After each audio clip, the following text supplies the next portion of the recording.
నమస్కారం BTV news కి స్వాగతం. ముందుగా ముఖ్యాంశాలు. గత ప్రభుత్వం రాయలసీమకు చీమంత మేలు కూడా చేయలేదని సీఎం చంద్రబాబు విమర్శ. శాసనసభలో సీఎం చంద్రబాబు ప్రసంగం. రాష్ట్ర సమగ్రాభివృద్ధికి కట్టుబడి ఉన్నామని వెల్లడి. గత 5 ఏళ్లలో వైఎస్ఆర్సీపీ ప్రభుత్వం గంజాయి, బ్లేడ్ బ్యాచ్ ఆగడాలపై ఎలాంటి చర్యలు తీసుకోలేదని హోంమంత్రి అనిత విమర్శ. శాసనసభలో హోంమంత్రి అనిత ప్రసంగం. 5 ఏళ్లలో జగన్ ఒక్కసారి కూడా సమీక్ష చేయలేదని, దీంతో దుండగులు రెచ్చిపోయారని ఆగ్రహం.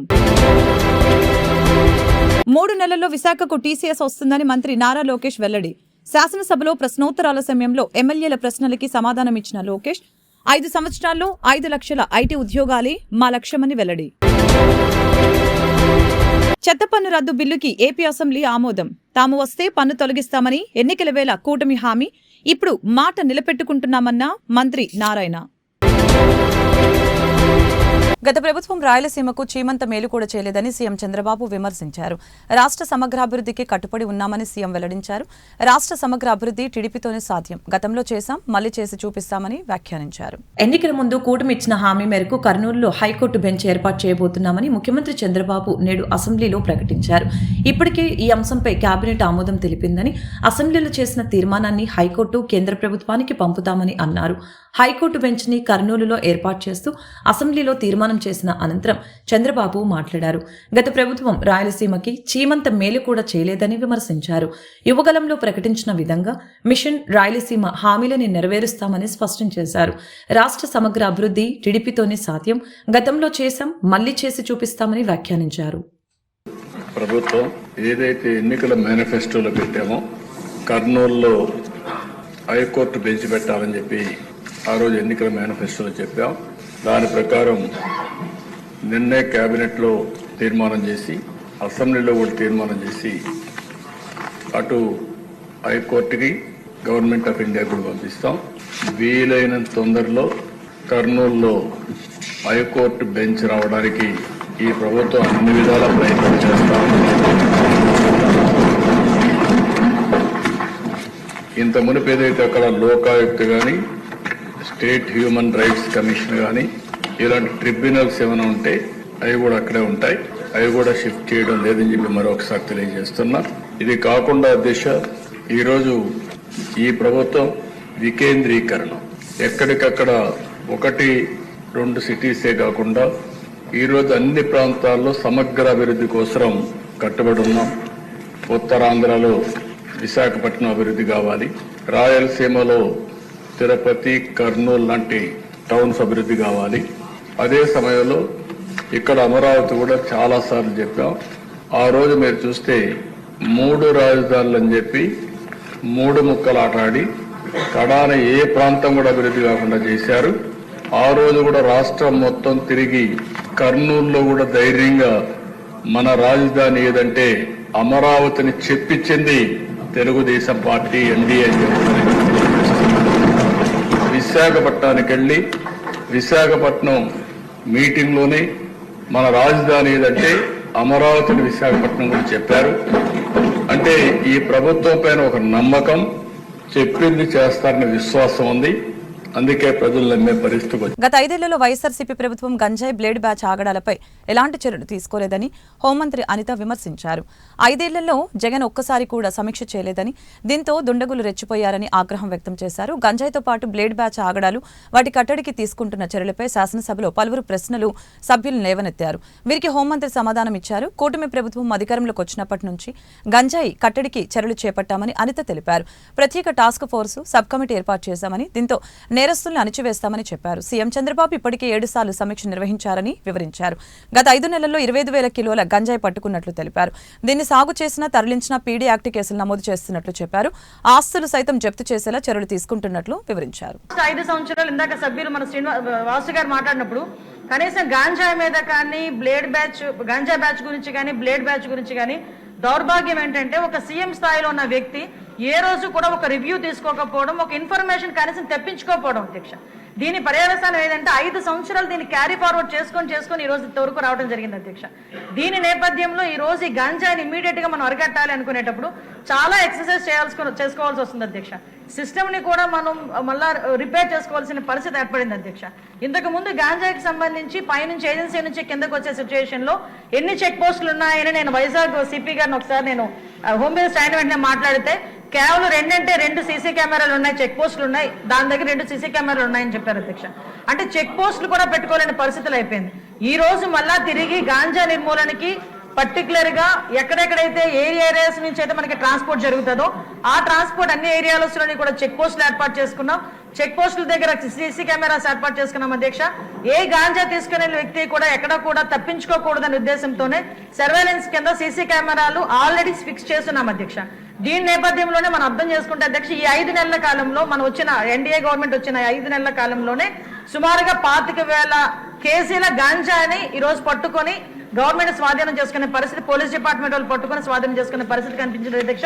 దగ్గర 916 మందిని కూడా ఈ రోజు మనం జూన్ నుంచి అక్టోబర్ వరకు చూసుకుంటే 916 మంది మీద ఆల్రెడీ కేసులు నమోదైన వాళ్ళందరూ కూడా వెళ్ళారు అధ్యక్ష. ఇందాక గౌరవ సభ్యులు కూడా జైలుకి సంబంధించిన విషయం కూడా చెప్తున్నారు అధ్యక్ష. ఇంతకు ముందు ఏం జరిగిందన్న దాని గురించి ఈ రోజు నేను చెప్పక్కర్లేదు, మీరు చెప్పక్కర్లేదు, ప్రపంచం అంతా కూడా తెలుసు. కానీ ఈ రోజు మేము వచ్చిన తర్వాత మా నిఘా యంత్రాలు ఎంత క్లియర్ గా పనిచేస్తున్నాయంటే ఎప్పుడు నుంచి జరుగుతుందో అర్థం కాదు. రాజమండ్రిలోని ఒక ఫార్మసిస్ట్ ఒక జైల్లో ఉన్న వ్యక్తికి గాంజా తీసుకెళ్లే పరిస్థితి నిన్న మొన్న కనిపిస్తే ఇమీడియట్ గా దాన్ని మా నిఘా యంత్రాలన్నీ కూడా పట్టుకొని అతన్ని కూడా అరెస్ట్ చేసి జైలుకు పంపించిన పరిస్థితి.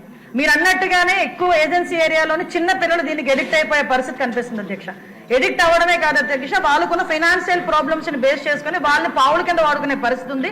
కాబట్టి గాంజా బ్యాచ్ల్లోని గాంజాలు సరఫరా చేసేవారు కానీ గాంజా తీసుకునే వాళ్ళకి కూడా అధ్యక్ష ఈ రోజు ఏదో తీసుకొచ్చాము, జైల్లో పెట్టేసాము, వాళ్ళకి రిమాండ్ తీసేసాము, తర్వాత బెయిల్ బయటకు వచ్చి వాళ్ళు అలా చేసే కన్నా వీళ్ళు చేసిన వెంటనే వీళ్ళ మీద పీడియాక్ట్ పెట్టడమే కాదు అధ్యక్ష, వీళ్ళ ఆస్తులు కూడా జప్తు చేయడానికి వీలైతే వాళ్ళకి ఆస్తి ఏమీ లేకపోతే వాళ్ళ దగ్గర ఉన్న ఆధార్ కార్డులు కానీ వాళ్ళ దగ్గర ఉన్న రేషన్ కార్డ్స్ కానీ అలాంటివి కూడా సీజ్ చేసే పరిస్థితి కూడా రప్పించాలి అని గౌరవ ముఖ్యమంత్రి గారు కూడా మాకు 3 నెలల్లో విశాఖకు టీసీఎస్ వస్తుందని మంత్రి నారా లోకేష్ తెలిపారు.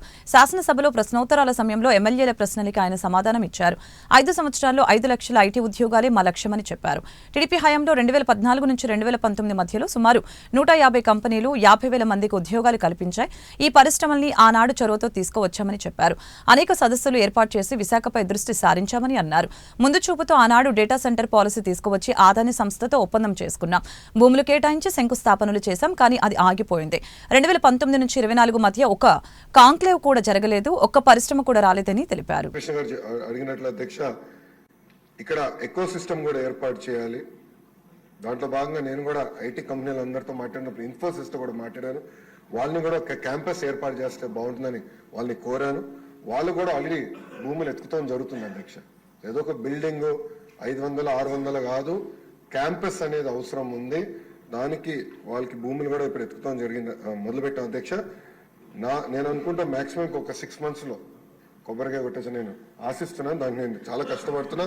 మీరు 20,000 ఉద్యోగాలు అడిగారు అధ్యక్ష. 5 సంవత్సరాలు 20,000 ఉద్యోగాలు నా టార్గెట్ కానే కాదు.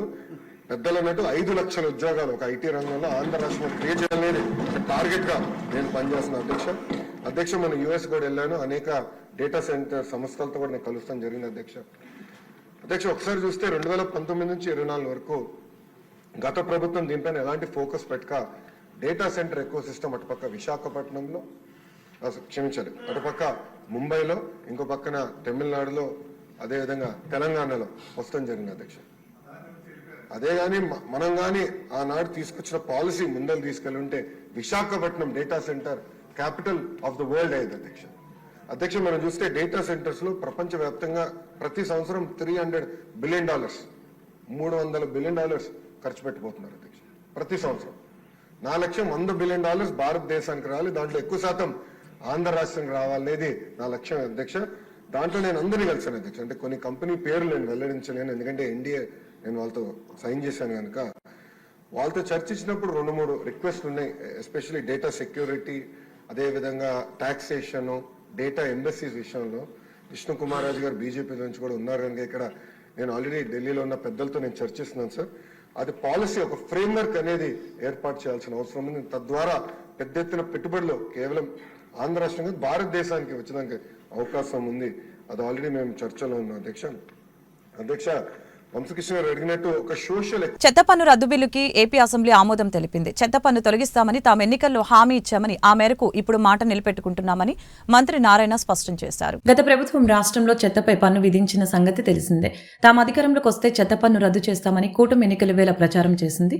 ఈ నేపథ్యంలో నేడు చెత్త పన్ను రద్దు బిల్లుని ఏపీ పురపాలక శాఖ మంత్రి నారాయణ అసెంబ్లీలో ప్రవేశపెట్టారు. ఈ బిల్లుకి శాసనసభ ఆమోదం తెలిపింది. ఈ సందర్భంగా మంత్రి నారాయణ మాట్లాడారు. గత ప్రభుత్వం చెత్త సేకరణకి పన్ను విధించిందని అన్నారు. రాష్ట్రంలోని 40 మున్సిపాలిటీల పరిధిలో పన్ను వసూలు చేసిందని తెలిపారు.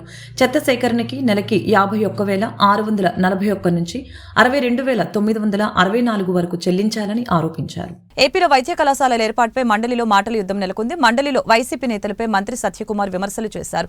100 ఎలకలు తిన్న పిల్లి హజ్ యాత్రకు వెళ్లినట్లు ఉందని వ్యాఖ్యానించారు. రాష్ట్రంలో వైద్య కళాశాలల ఏర్పాటు అంశంపై శాసన మండలిలో కూటమి ప్రభుత్వం వైసీపీ మధ్య తీవ్ర స్థాయిలో మాటల యుద్ధం నెలకొంది. 100 ఎలకలు తిన్న పిల్లి హజ్ యాత్రకు వెళ్లినట్లుగా వైసీపీ నేతలు మాట్లాడుతున్నారని రాష్ట్ర వైద్య ఆరోగ్య శాఖ మంత్రి సత్యకుమార్ మండిపడ్డారు. అయితే మంత్రి హజ్ యాత్రను ప్రస్తావించడం పట్ల వైసీపీ నేతలు అభ్యంతరం వ్యక్తం చేశారు.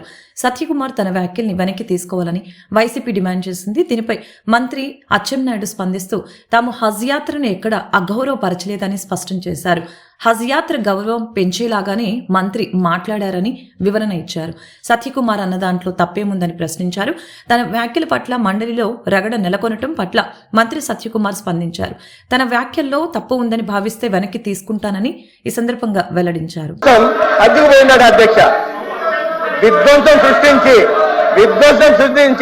8,540 కోట్లు ఖర్చు పెట్టాల్సింటే కేవలం 1,400 కోట్లు మాత్రమే ఖర్చు పెట్టి ఈ రాష్ట్రంలో వైద్య విద్య చదవాలనుకున్న పేద కళలు ఛిద్రం చేసిన వాళ్ళు ఇవాళ మళ్ళీ అడుగుతున్నారు అధ్యక్ష. ఎందుకో గాని అంటే పేరు నేను కోట్ చేయకూడదు కానీ మంత్రి గారు మరి ఆయన బాధ్యతని విస్మరించి ఎప్పుడు కూడా హార్ష్ పదాలతో ఏదైతే వాడుకున్న పదాలు ఉన్నాయో వాడుకుంటూ మతాలను కానీ వ్యక్తులు కానీ మరి దూషిస్తూ మాట్లాడడం అనేది సంబంధం కాదు. ఎవరిని కించపరచలేదు. ఒకవేళ మంత్రి గారు ఆ మాటకి మీరు బాధపడి ఉంటే నేను వెనక్కి తీసుకుంటున్నానని గౌరవంగా చెప్తే మీరు ఒక మతానికి కించపరిచారు, ఒక కులానికి కించపరిచారు. లేని మాటలు మీరు అంటుంటే ఎలాగ మాకు ఊరుకోమంటారు? ధర్మమా? ఏమన్నారు ఆయన? ఏమన్నారు? తప్పులు చేసిన వాళ్ళు హజ్కెళ్ళినా కాశీకెళ్ళినా తప్పులన్నీ పోతాయని వెళ్తారని చెప్పి సామెతోటి చెప్పారు. ఆ సామెత కూడా తప్పైతే, ఆ సామెత అన్పార్లమెంటరీ అయితే, ఎవరైనా బాధపడితే బేషరతుగా నేను వెనక్కి తీసుకుంటున్నాను చెప్తే గౌరవ సభ్యులు. దుర్గా కోఆపరేటివ్ బ్యాంక్ ని రక్షించాలని సిపిఐ నేత కోటేశ్వరరావు అన్నారు. డిపాజిట్దారులు, ఉద్యోగులకి న్యాయం చేయాలని ప్రభుత్వాన్ని కోరారు.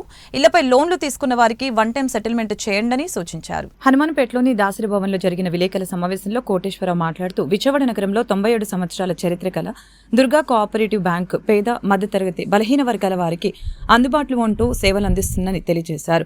కోఆపరేటివ్ అధికారులు డిపాజిట్దారులకి మొత్తం చెల్లించవలసిందిగా సుమారు 57 కోట్లు మాత్రమేనని, దుర్గా బ్యాంకుకి గవర్నమెంట్ సెక్యూరిటీస్, ఇతర బ్యాంకుల్లో ఫిక్స్డ్ డిపాజిట్ చేసిన మొత్తం సుమారు 64 కోట్లు ఉన్నాయని చెప్పారు.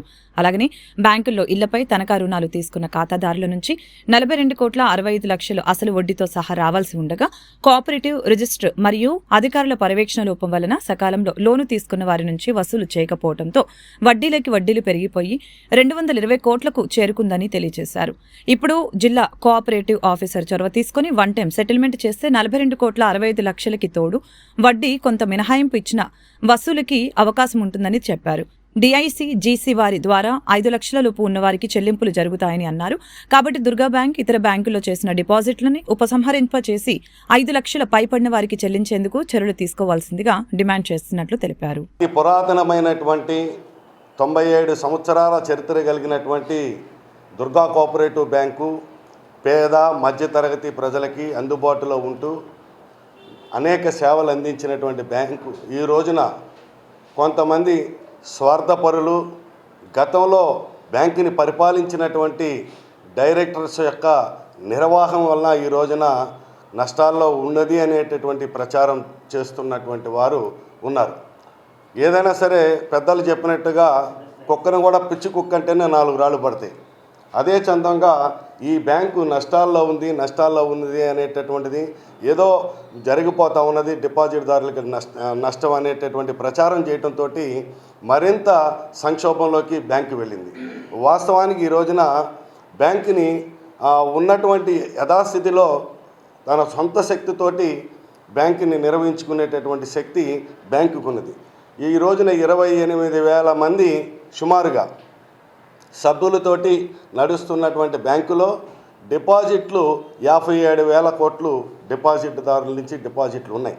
అలాగే ఆస్తులు చూసినట్లయితే అసెట్స్ చూస్తే ఇవాళ బ్యాంకులో ఉన్నటువంటి అసెట్స్ 63 కోట్ల 30 లక్షల రూపాయలు ఈ రోజుకి బ్యాంకుకి ఉన్నటువంటి ఆస్తులు, అంటే గవర్నమెంట్ సెక్యూరిటీస్ కానివ్వండి, లేకపోతే ఇతర బ్యాంకుల్లో ఈ బ్యాంకు చేసినటువంటి డిపాజిట్స్, అంటే కోఆపరేటివ్ బ్యాంక్ నుంచి నేషనలైజ్డ్ బ్యాంక్స్లో డిపాజిట్ చేసినటువంటి 63 కోట్ల 30 లక్షల రూపాయలు ఈ రోజుకు కూడా ఉన్నది. ఆ 63 కోట్లు విత్డ్రా చేస్తే ఖచ్చితంగా 50 డిపాజిట్దారులందరికీ కూడా 57 కోట్లు ఇమ్మీడియట్గా చెల్లించేటటువంటి అవకాశం ఉన్నది. కానీ ఈ రోజున ప్రభుత్వం చేసేటటువంటి నిర్వాహకం, ఇవాళ కోఆపరేటివ్ డిపార్ట్మెంట్లో ఉన్నటువంటి డిస్ట్రిక్ట్ కోఆపరేటివ్ రిజిస్ట్రార్ కానీ, లేకపోతే అసిస్టెంట్ కోఆపరేటివ్ రిజిస్ట్రార్ కానీ, కోఆపరేటివ్ శాఖలో ఉన్నటువంటి అధికారుల యొక్క కేంద్ర రాష్ట్ర ప్రభుత్వ ఆర్థిక విధానాల కారణంగా ఉపాధి రంగంగా ఉన్న ఆటో రంగం పూర్తిగా నిర్వీర్యం చేసే విధంగా కుట్రలు చేస్తున్నారని సిఐటియు ఆటో వర్కర్స్ యూనియన్ నగర అధ్యక్షులు దోనేపూడి కాశీనాథ్ ఆవేదన వ్యక్తం చేశారు.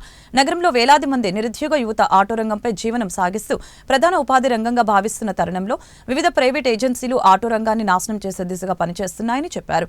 శ్రీశ్రీ భవనంలో ఏర్పాటు చేసిన విలేకరుల సమావేశంలో దోనేపూడి కాశీనాథ్ మాట్లాడుతూ అధికారంలో ఉన్న ప్రభుత్వాలు నిరుద్యోగ యువతకి ఉద్యోగ అవకాశాలు కల్పించడంలో వైఫల్యం చెందడంతో డిగ్రీ, పీజీ, డిప్లొమా చేసిన వేలాది మంది యువత ఆటో రంగాన్ని ఉపాధి రంగంగా ఎంచుకోవడం జరుగుతుందని చెప్పారు.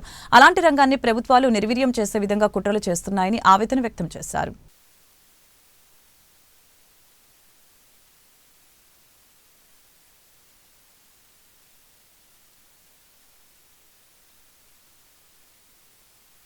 రంగం సంక్షోభంలోకి నెట్టపడతా ఉంది. కేంద్ర రాష్ట్ర ప్రభుత్వ విధానాల వలన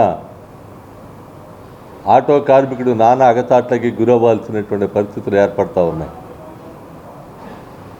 సెల్ఫ్ ఎంప్లాయ్మెంట్ స్కీమ్ లాగా స్వయం ఉపాధి పథకం కింద ఉన్నటువంటి ఆటో రంగం ఇప్పుడు సెల్ఫ్ ఎంప్లాయ్మెంట్ స్కీమ్ పోయి ఆత్మహత్యలకు కారణమయ్యేటువంటి పరిస్థితులు ఏర్పడతా ఉన్నాయని అంటే ఆశ్చర్యం కాదు. కిరాయిలు లేక, వినియోగంలోకి రాక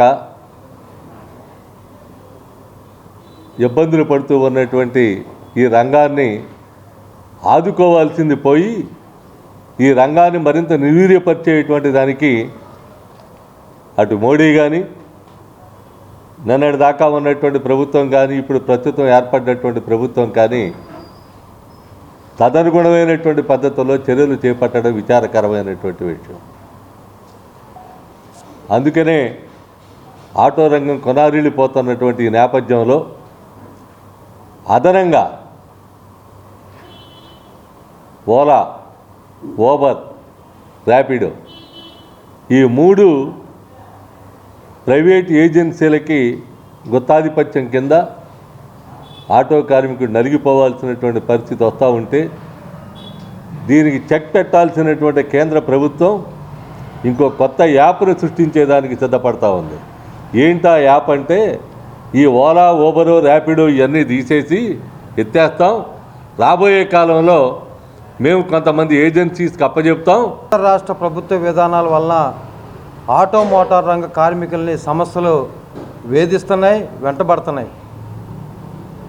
ఈరోజు ఆటో మోటార్ కార్మికులు గతంలో ఆటో కార్మికుడు రోడ్డు మీదకి వచ్చి 24 గంటలు రుడిస్తే 800 నుంచి 1000 రూపాయలు సంపాదించుకునేవాడు.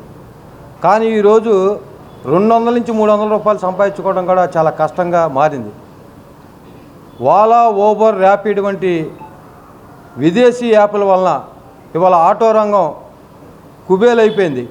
కిరాయి లేక వాళ్ళ కుటుంబాలను పోషించలేక ఇవాళ ఆత్మహత్యలు చేసుకునే పరిస్థితికి వచ్చింది. గతంలో ఆత్మహత్యలు అంటే రైతులు గుర్తుకొచ్చేవాళ్ళు, కానీ ఈరోజు ఆత్మహత్యలు అని చెప్పారంటే ఆటో కార్మికులు. కనీసం మా భర్త చనిపోయాడండి, మేము ఫైనాన్స్ కట్టలేము, కొంత టైం ఇవ్వండి అని చెప్పేసి అన్నా సరే ఆటో యజమాని సంఘాలు వాళ్ళకున్న గుమస్తాలు భార్యలను బెదిరించి మీ భర్త చనిపోతే నాకెందుకు, నా కిస్తీ కట్టాలని చెప్పేసి మానసికంగా ఒత్తిడి తీసుకురావడం వల్ల ఇవాళ ఆటో కార్మికులు 100కి 90% మంది అనారోగ్యాలకు గురైన వాళ్ళు ఉన్నారు. మరి ఇటువంటి నేపథ్యంలో ఇవాళ ఆటో ఫైనాన్స్ యజమానులు మానవతా దృక్పథంతో ఆలోచించి ఇవాళ వాళ్ళకి కట్టాల్సిన కిస్తీలకి 3 నెలల పాటు మారిటోరియం ఇవ్వని చెప్పాలన్నాం. మేమేది గొంతెమ్మ కోరట్లా. గతంలో కరోనా వలన సంవత్సరాల తరబడి ఆటోలు ఇంటికాడ పెట్టుకున్నారు. తర్వాత బుడమేరు ముంపు కారణంగా ఈరోజు 40,000 నుంచి 50,000, 60,000, 70,000 రూపాయలు రిపేర్లు అవుతున్నాయి. ఇవాళ రిపేర్ చేయించుకున్నా సరే మళ్ళీ బయటకు వచ్చిన తర్వాత రిపేర్లు అవుతున్నాయి. ఇప్పటికీ కూడా ఇవాళ ఆటో రిపేర్లు షెడ్యూల్లో ఇవాళ ఆటోలు ఉండే పరిస్థితి ఏర్పడింది. అందుకే ఇటువంటి టైంలో ఆదుకోవాల్సింది పోయి బెదిరించి ఆ రకంగా ఫైనాన్సులు కట్టండి అని చెప్పేసి చెప్పడం సరైనది కాదు. గడిచిన 5 ఏళ్లలో మాజీ ముఖ్యమంత్రి జగన్ దోచుకున్న సొమ్ముల్ని మొత్తం బయటకు తీస్తామని బీజేపీ అధికార ప్రతినిధి యామిని శర్మ హెచ్చరించారు. గడిచిన 5 ఏళ్లలో అవినీతికి కేర్ ఆఫ్ అడ్రస్ నియంతృత్వ పాలన, ఫ్యాక్షనిజానికి కేర్ ఆఫ్ అడ్రస్ జగన్ పాలన అని విమర్శించారు. జగన్ వైసీపీ పార్టీపై ఆమె సంచలన విమర్శలు చేశారు. జగన్ పాలనలో అన్ని వ్యవస్థల్లోనూ అవినీతి రాజ్యమేలిందని ఆరోపించారు. పేదల ఇళ్ల కోసం కేటాయించిన నిధుల్ని కూడా దారి మళ్లించేశారని మండిపడ్డారు. పబ్లిసిటీ పిచ్చి పీక్లో ఉన్న జగన్ కేంద్రం ఇచ్చిన పథకాలకి తన స్టిక్కర్లు వేయించుకున్నారని ధ్వజమెత్తారు. కుటుంబాలలో వెలుగులు నింపింది బీజేపీ ఎన్డీఏ ప్రభుత్వం. ఎన్నో దశాబ్దాల నుండి సొంత ఇంటికి నోచుకోనటువంటి కోట్లాది మంది పేద మధ్యతరగతి కుటుంబాల జీవితాల్లో వారి వెలుగు నింపడమే కాకుండా దశాబ్దాలు వారి కలలను కూడా నెరవేర్చింది. అలాగే మహిళా సాధికారతకి పెద్దపీట వేస్తారు నరేంద్ర మోదీ గారు. 2014 నుండి భారతీయ జనతా పార్టీ ప్రభుత్వం కేంద్రంలో ఏర్పాటైనప్పటి నుంచి కూడా మహిళలు, యువత, రైతులు, శ్రామికులు ఈ 4 వర్గాల వారు అన్ని రంగాలలో అభివృద్ధి చెందితేనే దేశం అభివృద్ధి చెందుతుంది అని చెప్పని బలంగా నమ్ముతారు. ఆ క్రమంలోనే 2015లో ప్రారంభించినటువంటి ప్రధానమంత్రి ఆవాస్ యోజన 8 సంవత్సరాలు పూర్తి చేసుకుంది. ఇందులో విశేషంగా చెప్పాలి అంటే 4 కోట్ల కుటుంబాలకి 4 కోట్ల ఇల్లుని నిర్మిస్తే దాంట్లో 3 కోట్ల ఇళ్ళకి మహిళ యజమానురాలు, హక్కుదారు. ఇది ఇంతకు ముందు భారత చరిత్రలో ఎప్పుడూ జరగలేదు. మహిళలు 3 కోట్ల మంది మహిళలని ఇంటి యజమానుదారులాగా చేస్తూ వారికి అన్ని విధాలుగా హక్కులను కల్పిస్తూ మహిళా సాధికారతను చాటి చెప్పారు. అలాగే సామాజిక సమతుల్యత, సోషల్ ఈక్వాలిటీ పెంపొందించడం కోసమని చెప్పని, బ్యాలెన్స్ చేయడం కోసమని ఈ కట్టిన 4 కోట్ల ఇళ్లలో 60 నుంచి 65% వరకు కూడా ఎస్సీ ఎస్టీలకి కేటాయించడం జరిగింది. అలాగే 5% వికలాంగులకి కేటాయించారు. ఎంతో దుర్భరమైన పరిస్థితులు, కఠినమైన పరిస్థితులు ఉండేటటువంటి కొండ ప్రాంతాల్లో కూడా ఈ నెల 26వ తేదీన రాజ్యాంగ దినోత్సవం సందర్భంగా రాష్ట్ర వ్యాప్తంగా 500 జిల్లా కలెక్టర్ల కార్యాలయం వద్ద రైతుల హక్కులు కాపాడాలని నిరసన కార్యక్రమాలని నిర్వహిస్తున్నట్లు సంయుక్త కిసాన్ మోర్చా రాష్ట్ర కన్వీనర్ వడ్డే శోభనాద్రీశ్వరరావు తెలిపారు. ఈ మేరకు ఆయన గాంధీనగర్ ప్రెస్ క్లబ్ నందు విలేకరులతో మాట్లాడారు. రైతు సంఘాలు, కార్మిక సంఘాలు సంయుక్తంగా ఈ కార్యక్రమాన్ని చేపడుతున్నట్లు తెలిపారు. రాజ్యాంగానికి భిన్నంగా ప్రస్తుత ప్రభుత్వాల పాలన ఉందని తెలియజేశారు. కార్మికుల పోరాడి సాధించుకున్న హక్కుల్ని కాలరాస్తూ రాజ్యాంగానికి భిన్నంగా ప్రస్తుత ప్రభుత్వాల పాలన ఉందని ఈ సందర్భంగా ఆరోపించారు.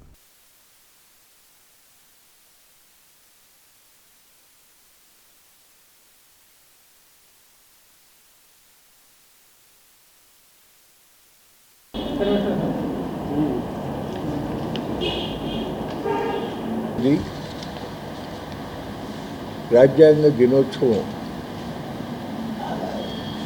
భారత ప్రజానీకం డాక్టర్ బిఆర్ అంబేద్కర్ గారి సారథ్యంలో రూపొందించుకున్న భారత రాజ్యాంగానికి డ్రాఫ్ట్ని రాజ్యాంగ సభలో సుదీర్ఘంగా చర్చించి ఆమోదించి తమకు తాము ప్రసాదించుకున్న పవిత్రమైన రోజు. ఆ భారత రాజ్యాంగంలో పేర్కొనబడినటువంటి ఆశయాలు, లక్ష్యాలు దానికి భిన్నంగా ఈరోజు భారతదేశంలో చోటు చేసుకుంటూ ఉన్నటువంటి పరిణామాలు, అందులో ముఖ్యంగా ఈ దేశంలో ప్రజలందరికీ ఆహార భద్రతను సమకూరుస్తూ పరిశ్రమలకు కావలసినటువంటి రా మెటీరియల్స్ని సరఫరా చేస్తూ ఉన్నటువంటి భారత రైతాంగానికి కొనసాగుతూ ఉన్నటువంటి అన్యాయాన్ని సవరించాలని, అలాగే డాక్టర్ ఎంఎస్ స్వామినాథన్ గారు సిఫార్సు చేసిన విధంగా సమగ్ర పంటల ఉత్పత్తి వ్యయానికి 50% కలిపి చట్టబద్ధ ఎంఎస్పి ధరల్ని లభింపచేసినప్పుడే రైతాంగం యొక్క బాధలు, నష్టాలు తగ్గి గౌరవప్రదంగా జీవించగలిగిన అవకాశం వస్తుందని, అట్లాగే చీడపీడలు, అకాల వర్షాలు, అధిక వర్షాలు, తుఫాన్లు, కరువులు ఇటువంటి ప్రకృతి వైపరీత్యాలతో నష్టపోయిన రైతాంగం బ్యాంకుల దగ్గర తీసుకున్న, ప్రైవేటు వాళ్ళ దగ్గర తీసుకున్నటువంటి అప్పులు తీర్చలేని పరిస్థితులలో ఒక్కసారి రుణమాఫీ చేయాలని కోరినటువంటి విన్నపాన్ని కానీ, కేరళలో ఉన్నట్టుగా స్వచ్ఛమైన స్థిరమైన శక్తిని ప్రోత్సహించడంలో ఫెయిర్ ఎనర్జీ ఒక మైలురాయిని అందుకుందని విజయనగరం ఎమ్మెల్యే పూసపాటి విజయలక్ష్మి గజపతిరాజు తెలిపారు. విజయవాడలో ప్రారంభించినటువంటి భౌతిక కేంద్రాలతో ఫెయిర్ ఎనర్జీ మరింత విశ్వసనీయమైన బ్రాండ్ ఉనికిని నిర్మిస్తుందని ఆకాంక్షించారు. విజయవాడలో fair energy solar experience centre ప్రారంభోత్సవ కార్యక్రమం జరిగింది. కార్యక్రమాన్ని Vizianagaram MLA Vijayalakshmi Gajapathiraju Pusapati, fair energy సహ వ్యవస్థాపకురాలు director Radhika Chaudhary, fair energy managing director Saurabh Mardha కలిసి లాంఛనంగా ప్రారంభించారు. ఈ సందర్భంగా ఎమ్మెల్యే మాట్లాడారు. సోలార్ ఎక్స్పీరియన్స్ సెంటర్ని ప్రారంభించడం గౌరవంగా భావిస్తున్నట్లు తెలియజేశారు. స్వచ్ఛమైన స్థిరమైన శక్తిని ప్రోత్సహించడంలో ఫెయిర్ ఎనర్జీ ఒక మైలురాయిని అందుకుందని తెలియజేశారు. పచ్చటి మరింత స్వావలంబనతో కూడిన భవిష్యత్తు కోసం సౌరశక్తి ఈ ప్రయాణంలో చేరేందుకు అనేక మందికి స్ఫూర్తినిస్తుందని ఆశాభావం వ్యక్తం చేశారు. అనంతరం ఫెయిర్ ఎనర్జీ సహ వ్యవస్థాపకురాలు డైరెక్టర్ రాధికా చౌదరి మాట్లాడుతూ భారతదేశంలోని ప్రముఖ సోలార్ కంపెనీ ఫెయిర్ ఎనర్జీని విజయవాడలో ప్రారంభించడం ఆనందంగా ఉందని చెప్పారు. ఫెయిర్ ఎనర్జీ తన 3వ state of the art experience సెంటర్ని ప్రారంభించడం హర్షించాల్సిన విషయమని అన్నారు. ఫెయిర్ ఎనర్జీ అవగాహన పెంచుతుందని, రూఫ్ టాప్ సోలార్ని స్వీకరిస్తుందని అన్నారు. 1 కోటి కుటుంబాల లక్ష్యంతో ఇప్పటివరకు 4 లక్షల గృహాలు మాత్రమే సబ్సిడీలను పొందాయని, అనేక నగరాల్లో భౌతిక కేంద్రాలను ఏర్పాటు చేయడం ద్వారా ఫెయిర్ ఎనర్జీ సౌరశక్తిని స్వీకరిస్తుందని ఈ సందర్భంగా తెలియజేశారు. ప్రధానమంత్రి సూర్యఘర్ ముఫ్త్ బిజ్లీ యోజన కింద సోలార్ అడాప్షన్లో ఉన్న భారీ అంతరాయాన్ని పరిష్కరిస్తూ ఈ కేంద్రాలు ఏర్పాటు చేసినట్లు తెలిపారు. విజయవాడలో ప్రారంభించినటువంటి భౌతిక కేంద్రాలతో ఫెయిర్ ఎనర్జీ మరింత విశ్వసనీయమైన బ్రాండ్ ఉనికిని నిర్మిస్తుందని ఆకాంక్షించారు. నా పేరు Radhika Chaudhary, fair Energy co-founder. గత 10 సంవత్సరాలుగా మేము సోలార్ అందరికీ అందించాలనే ఉద్దేశంతో హౌజెస్, ఫ్యాక్టరీస్, గవర్నమెంట్ ఇన్స్టిట్యూషన్స్కి సోలార్ పెట్టేస్తున్నాము. ఈరోజు మేము సోలార్ ఎక్స్పీరియన్స్ సెంటర్ అంటే ఒక ఫిజికల్ స్టోర్, రీటైల్ స్టోర్ అనేది విజయవాడలో లాంచ్ చేయడం జరిగింది. ఇంతకుముందు 1 నెల క్రితం మేము వైజాగ్లో కూడా ఇదే లాంచ్ చేశాము. అక్కడ కూడా చాలా బాగా ఉంది రెస్పాన్స్. ఆంధ్రప్రదేశ్ గవర్నమెంట్కి చాలా ఇప్పుడు సోలార్ పెట్టించే ఉద్దేశం ఉంది. అండ్ గవర్నమెంట్ డెవలప్ అయ్యే కొద్దీ కూడా సోలార్ అనేది చాలా టేక్ ఆఫ్ అవుతుంది. సెంట్రల్ గవర్నమెంట్ నుంచి ఒక సబ్సిడీ అందిస్తుందండి, పిఎం సూర్యఘర్ ముఫ్త్ బిజ్లీ యోజన అని. ఆ స్కీమ్ కింద కస్టమర్స్కి ఈరోజు ఒకవేళ మీరు 1 కిలోవాట్ సిస్టమ్ తీసుకుంటే 30,000 సబ్సిడీ, 2 కిలోవాట్ల సిస్టమ్ తీసుకుంటే 60,000 సబ్సిడీ, 3 కిలోవాట్స్ తీసుకుంటే 78,000 రూపీస్ సబ్సిడీ. అంటే మీ కరెంట్ బిల్లు 1,000 రూపాయల నుంచి 2-3 వేలు ఉంటే మీరు సోలార్ ఈరోజు పెట్టించుకుంటే మీ కరెంట్ బిల్ అనేది ఆల్మోస్ట్ 0 అయిపోతుంది. దీనికి ఇన్వెస్ట్మెంట్ ఏదైతే ఉంటుందో, ఒకవేళ మీరు ఒక 3 కిలోవాట్ సిస్టమ్ పెట్టించుకుంటే 2 లక్షల దాకా మీ ఇన్వెస్ట్మెంట్ ఉంటుందండి. దాంట్లో 78,000 సెంట్రల్ గవర్నమెంట్ నుంచి సబ్సిడీ మీకు డైరెక్ట్గా మీ అకౌంట్కే వస్తుంది. అప్పుడు మీరు ఇన్వెస్ట్ చేసే 1,25,000 మీకు 3 సంవత్సరాల లోపల రికవర్ అయిపోతుంది. అంటే కరెంట్ బిల్స్ మనకు తగ్గిపోతాయి కాబట్టి. దానికి కూడా అప్ఫ్రంట్ ఇన్వెస్ట్మెంట్ అనుకుంటే మేము లోన్స్ కూడా అందిస్తున్నాము. ఇన్స్టెంట్ లోన్స్, మీరు మీ పాన్ ఆధార్ కార్డ్ ఇచ్చేసారంటే ఇమ్మీడియట్గా లోన్స్ అప్రూవల్ కూడా అవుతాయి. ఈ సోలార్ ఎక్స్పీరియన్స్ సెంటర్స్ దాని గురించే మేము స్టార్ట్ చేసాము. ఇక్కడ కాంపోనెంట్స్ అన్నీ డిస్ప్లే అయి ఉన్నాయి, మీకు అర్థమవుతుంది అంటే హైయెస్ట్ క్వాలిటీ లేటెస్ట్ టెక్నాలజీ ఏంటి. అండ్ ఇక్కడ మీకు లోన్స్ అప్రూవల్స్, మీకు పేపర్ వర్క్, డాక్యుమెంటేషన్, మీకు ఏదైనా క్వశ్చన్స్ ఉన్నాయి అంటే వాతావరణం మారే కొద్దీ సోలార్ జనరేట్ అవుతుందా, చాలామంది అడుగుతారు. ఎయిర్ కండిషన్స్ నడుస్తాయా, లేకపోతే ఇప్పుడు వర్షం పడుతుంది సోలార్ జనరేట్ అవుతుందా, ఏ క్వశ్చన్స్ ఉన్నా మీరు ఇక్కడ వచ్చి మాట్లాడవచ్చు. లేకపోతే మా యాప్ ద్వారా కూడా మీరు మీ సోలార్ జర్నీ స్టార్ట్ చేయవచ్చు. ఫ్రేయర్ ఎనర్జీ యాప్ డౌన్లోడ్ చేసుకుంటే దాంట్లో మీ కరెంట్ బిల్ పెట్టి మా కస్టమర్స్ ఎవరెవరు. వార్తలు ముగించే ముందు ముఖ్యాంశాలు మరొకసారి. గత ప్రభుత్వం రాయలసీమకు చీమంత మేలు కూడా చేయలేదని సీఎం చంద్రబాబు విమర్శ. శాసనసభలో సీఎం చంద్రబాబు ప్రసంగం. రాష్ట్ర సమగ్రాభివృద్ధికి కట్టుబడి ఉన్నామని వెల్లడి. గత 5 ఏళ్లలో వైఎస్ఆర్సీపీ ప్రభుత్వం గంజాయి, బ్లేడ్ బ్యాచ్ ఆగడాలపై ఎలాంటి చర్యలు తీసుకోలేదని హోంమంత్రి అనిత విమర్శ. శాసనసభలో హోంమంత్రి అనిత ప్రసంగం. 5 ఏళ్లలో జగన్ ఒక్కసారి కూడా సమీక్ష చేయలేదని, దీంతో దుండగులు రెచ్చిపోయారని ఆగ్రహం. 3 నెలల్లో విశాఖకు టీసీఎస్ వస్తుందని మంత్రి నారా లోకేష్ వెల్లడి.